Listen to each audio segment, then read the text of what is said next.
The unemployment rate in India is growing and getting worse every day. If we stay in denial, we only don't take corrective action early enough. It is extremely unfortunate that the government decided to junk NSSO's survey on consumption expenditure.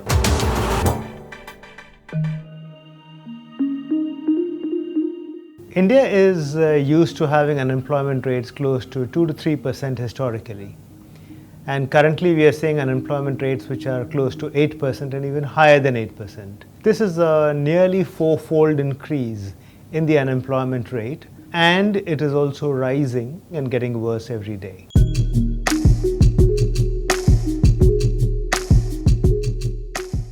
You see, the unemployment rate is a ratio of the people who are seeking jobs and not getting it, compared to all the people who are seeking jobs. So unemployment rate is actually an indicator of the failure of society to provide jobs to people who are seeking it. Now this rate has risen to 8.5%. But there's another number that we need to look at, which is how many people are seeking jobs in the first place. What if the number of people seeking jobs is declining?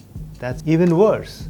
We ain't rich enough a country as yet that people stop looking for jobs. We are seeing a decline in the labor participation rate. That means lesser people are seeking jobs, and even though lesser people are seeking jobs, a higher proportion of them are not finding jobs. So this is a double whammy. Low labor participation rate and high unemployment rate. This is really bad.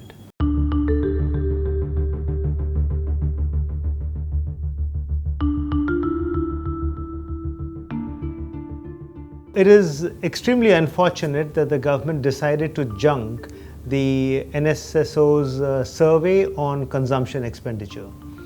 The survey was conducted like the NSSO has always conducted surveys in the past.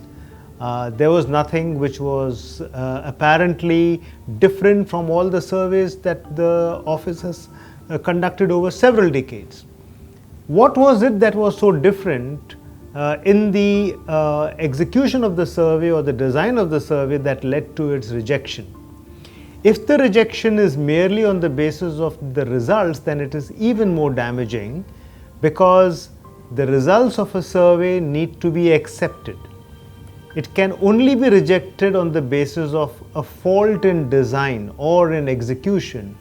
But if the execution was through the usual methods that the NSSO adopts and has always been accepted, and the survey design is the same, then there is no reason for the government to reject this only on the basis of the findings of this. It would be useful if the government took these measurements seriously and took necessary action to help the country overcome its current slowdown.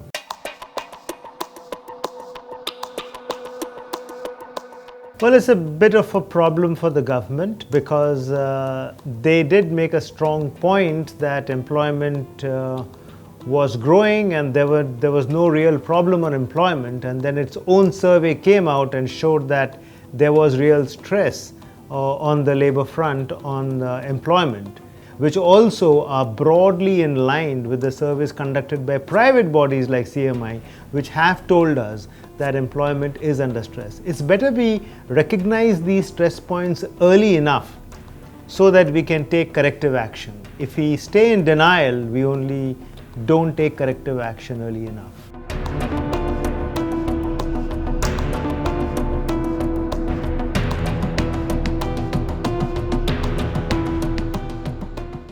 The largest source of gaining that demographic dividend that we are looking for is in women joining the labor force, getting employment.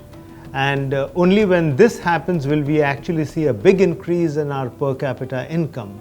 So if women do not join the labor force, or their labor force participation rate declines as it is happening currently, then we just fail to get that demographic dividend that we should be getting. This is the most important problem facing India. In spite of substantial increase, some substantial improvement in women's enrollment into education and getting educated as well, women are extremely reticent in joining the labor force, and this is true even in educated urban women.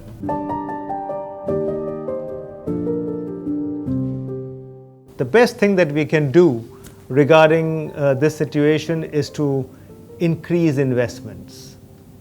It's only when investments will increase will we be able to come out of this problem.